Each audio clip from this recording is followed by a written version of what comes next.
Exam study. दोस्तों आज हम डिस्कस करेंगे बीपीएससी टीआरई 4.0 के एग्ज़ाम के लिए जो पॉलिटी से संबंध में इम्पॉर्टेंट प्रश्न पूछे गए हैं टीआरई 1, टीआरई 2, टीआरई 3 में।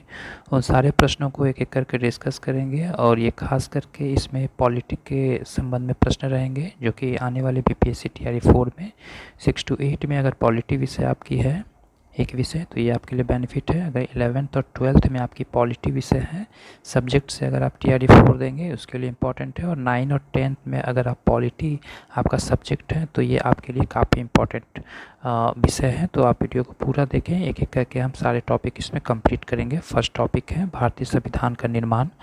तो यहाँ पे पहला प्रश्न बनता है कि भारत के संविधान को किसने बनाया था। तो यहाँ पे उत्तर हो जाएगा सी नंबर, यानी कि भारत के संविधान को जो है वो संविधान सभा ने बनाया था। यानी कि भारत के संविधान सभा ने भारत के संविधान को अपनाया और इसकी स्थापना 6 दिसंबर 1946 को डॉक्टर बी.आर. अम्बेडकर ने की और 26 नवंबर 1949 को संविधान सभा के द्वारा भारतीय संविधान का अंगीकार कर लिया गया और संविधान सभा के 284 उपस्थित सदस्यों ने संविधान पर हस्ताक्षर किया। सेकेंड नंबर प्रश्न है कि निम्नलिखित में से कौन भारतीय संविधान के संशोधन में सम्मिलित होता है। तो सही उत्तर हो जाएगा डी नंबर, यानी उपयुक्त में से एक से अधिक। राष्ट्रपति, राज्यसभा, न्यायपालिका। तो भारतीय संविधान में संशोधन में राष्ट्रपति, संसद और न्यायपालिका जो हैं वो सम्मिलित होते हैं। तो काफ़ी इंपॉर्टेंट प्रश्न है ये बीपीएससी टीआरई 2.0 में 6 to 8 में, यानी कि जूनियर लेवल में ये प्रश्न पूछा गया था। नेक्स्ट प्रश्न पूछा गया कि संविधान सभा में संविधान को अंगीकार कब किया गया था। ये भी 6 to 8 टीआरई 2.0 में पूछा गया था। तो इसका जो सही उत्तर हो जाएगा आपका कि 26 नवंबर 1949 ईस्वी को ये अंगीकार किया गया था। यानी कि 26 नवंबर 1949 ईस्वी को भारतीय संविधान को संविधान सभा के द्वारा अंगीकृत किया गया था और भारत का संविधान 26 जनवरी 1950 को लागू हुआ और 26 जनवरी को विशेष रूप से इसे ऐतिहासिक महत्व के कारण संविधान के प्रारंभ दिन के रूप में चुना गया था।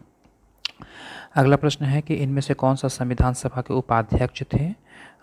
एच.सी. मुखर्जी, के.एम. मुंशी, चित्तरंजन दास। उपयुक्त में से एक से अधिक या उपयुक्त में से कोई नहीं। तो सही उत्तर हो जाएगा यानी कि एच.सी. मुखर्जी संविधान सभा के पहले अस्थायी अध्यक्ष डॉक्टर राजेंद्र प्रसाद और उपाध्यक्ष एच.सी. मुखर्जी थे। संविधान के निर्माण में 2 वर्ष 11 महीने और 18 दिनों का जो है वो समय लगा था। अगला प्रश्न है कि भारत के संविधान सभा के अंतरिम अध्यक्ष कौन थे। तो सही उत्तर हो जाएगा बी, यानी कि सच्चिदानंद सिन्हा। सच्चिदानंद सिन्हा संविधान सभा के अंतरिम अध्यक्ष थे और 6 दिसंबर 1946 ईस्वी को संविधान सभा की स्थापना की गई थी और भारत के संविधान को आधिकारिक रूप से संविधान सभा के द्वारा तैयार किया गया था। अगला प्रश्न पढ़ते हैं कि संविधान सभा का प्रथम बैठक की अध्यक्षता किसने की थी।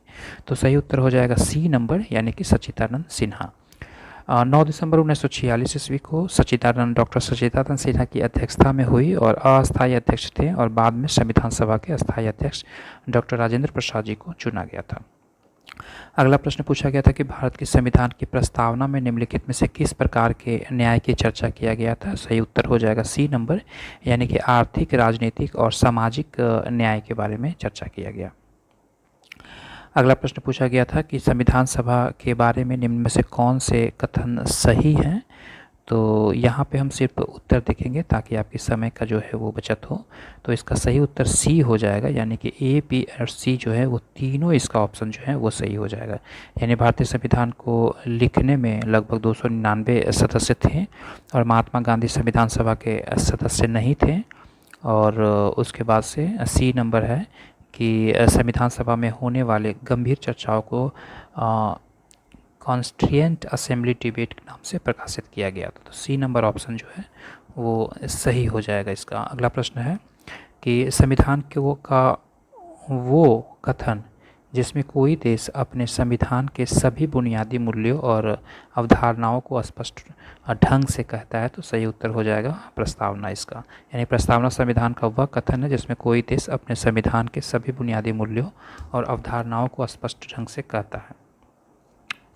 अगले प्रश्न की ओर आगे बढ़ते हैं। प्रश्न संख्या 11 कि भारत के संविधान की प्रस्तावना में निम्न में से किसके बारे में भारत के लोगों को आश्वासित करती है। तो सही उत्तर हो जाएगा उपयुक्त में से कोई नहीं है, यानी कि राष्ट्र की एकता एवं अखंडता के बारे में, व्यक्तियों की गरिमा के बारे में, लोगों के समान स्तर एवं अवसर के बारे में। उपयुक्त में से एक से अधिक, यानी कि इसमें ऑप्शन सही हो जाएगा एक से अधिक, यानी more than more than one of the above जो ऑप्शन है वो सही हो जाएगा। आइए व्याख्या थोड़ा देख लेते हैं कि भारत के संविधान में निम्नलिखित के बारे में भारत के लोगों को आश्वासित किया गया है कि संविधान की मूल उद्देश्यता में एकता शब्द ही है, किंतु 42वें संविधान संशोधन के द्वारा अखंडता शब्द जोड़कर राष्ट्र की एकता की भावना को और मजबूत करने के उद्देश्य से स्पष्ट किया गया है।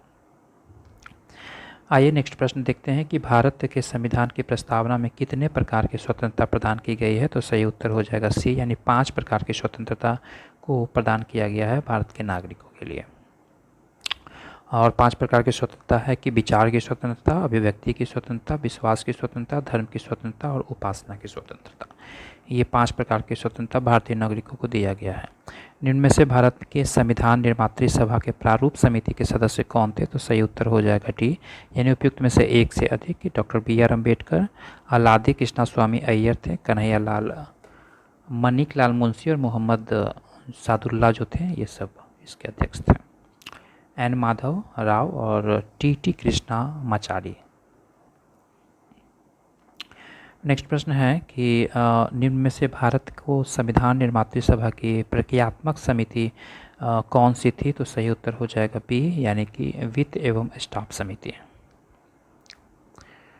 नेक्स्ट प्रश्न है कि निम्न में से गांधी जी की स्वतंत्र भारत के संविधान से कौन से अपेक्षा थी। तो सही उत्तर हो जाएगा डी नंबर, यानी मोर देन।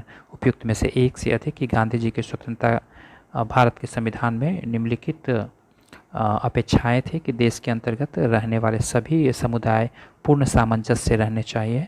वह संविधान भारत को दासता एवं संरक्षण से मुक्ति दिलाने वाला होगा और महिलाएं एवं पुरुषों के लिए समान भारत में समान अधिकारों का उपयोग करेगी। अगला प्रश्न था कि भारत के संविधान में कितनी अनुसूचियां हैं। ये बीपीएससी टीआरई 2.0 में 2023 में 11th-12th में ये पॉलिटी से प्रश्न पूछी गई थी कि भारत के संविधान में कितनी अनुसूचियां हैं। 12 अनुसूचियां, 9 अनुसूचियां, 11 अनुसूची। उपयुक्त में से एक से अधिक या उपयुक्त में से कोई नहीं। तो सही उत्तर हो जाएगा ए नंबर कि भारत के संविधान में 395 अनुच्छेद एवं 12 अनुसूचियाँ हैं। अगला प्रश्न पूछा गया था कि निम्न में से भारत की संविधान निर्मात्री सभा की प्रांतीय संविधान समिति के अध्यक्ष कौन थे। राजेंद्र प्रसाद, सरदार वल्लभ भाई पटेल। 2 और ऑप्शन है, के.एम. मुंशी, या उपयुक्त में से एक से अधिक या उपयुक्त में से कोई नहीं। तो सही उत्तर हो जाएगा इसका, यानी कि बी नंबर, सरदार वल्लभ भाई पटेल। यानी कि भारत के संविधान निर्मात्री सभा की प्रांतीय संविधान समिति का अध्यक्ष सरदार वल्लभ भाई पटेल थे। राजेंद्र प्रसाद संचालन समिति के सदस्य थे, प्रक्रिया नियमन समिति, और के.एम. मुंशी जो थे वो कार्य संचालन समिति के सदस्य थे। अगला प्रश्न है कि भारत के संविधान निर्मात्री सभा के लिए निर्वाचन हुए थे कब। तो इसका निर्वाचन जो हुआ था वो जुलाई 1946 ईस्वी में। निर्वाचन कैबिनेट मिशन 1946 योजना के तहत जुलाई 1946 ईस्वी में हुए थे और भारतीय संविधान की पहली बैठक जो है वो 9 दिसंबर 1946 ईस्वी को हुई थी। पहली बैठक 9 दिसंबर 1946 ईस्वी को हुई थी। अगला प्रश्न पूछा गया था कि अम्बेडकर निम्न में से डॉक्टर बी.आर. अम्बेडकर निम्न में से किस तिथि को प्रारूप समिति के अध्यक्ष नियुक्त किए गए थे। तो सही उत्तर हो जाएगा ऑप्शन नंबर सी, यानी कि 29 अगस्त 1949 ईस्वी को वो अध्यक्ष चुने गए थे। अगला प्रश्न पूछा गया था प्रश्न संख्या 20, बीपीएससी टीआरई 3.0 जो री एग्जाम हुई थी उसमें पूछी गई थी कि भारत के संविधान जो है, भारत के संविधान निर्मात्री सभा की सलाहकार समिति निम्न में से किन कार्यों के लिए स्थापित की गई थी। तो सही उत्तर हो जाएगा मोर देन वन, यानी एक उपयुक्त में से एक से अधिक। यानी भारतीय संविधान सभा ने संविधान निर्माण के विभिन्न कार्यों से निपटने के लिए 22 समितियाँ का चयन किया था। इनमें से 10 प्रक्रियात्मक मामलों और 12 मूल मामलों से थे। अगला प्रश्न है कि भारत के संविधान निर्मात्री सभा ने निम्न में से मुख्यतः किन मामलों पर समितियों की सहायता से कार्य करना पसंद किया था। यानी कि तो सही उत्तर हो जाएगा डी, उपयुक्त में से एक से अधिक, यानी मौलिक मामलों पर, सामुदायिक मामलों पर और प्रक्रियात्मक मामलों पर। नेक्स्ट प्रश्न है कि एक आदर्श संविधान के विषय में सत्य कथन को पहचान कीजिए। तो इसका ऑप्शंस हैं, यह जन आकांक्षाओं को प्रकट करता है, ये ऑप्शन सही है। और यह विश्वास व समन्वय पैदा करता है, ये भी सही है। और यह बताता है कि सरकार का गठन कैसे होगा, ये भी सही है। तो यानी डी नंबर ऑप्शन जो है इसका सही हो जाएगा, उपयुक्त में से एक से अधिक। अगला प्रश्न है कि निम्न में से किसने भारत के संविधान को वकीलों का स्वर्ग बताया था? तो सही ऑप्शन हो जाएगा आइवर जेनिंग्स ने। आइवर जेनिंग्स ने कहा था कि भारत के संविधान को वकीलों का स्वर्ग कहा जाता है।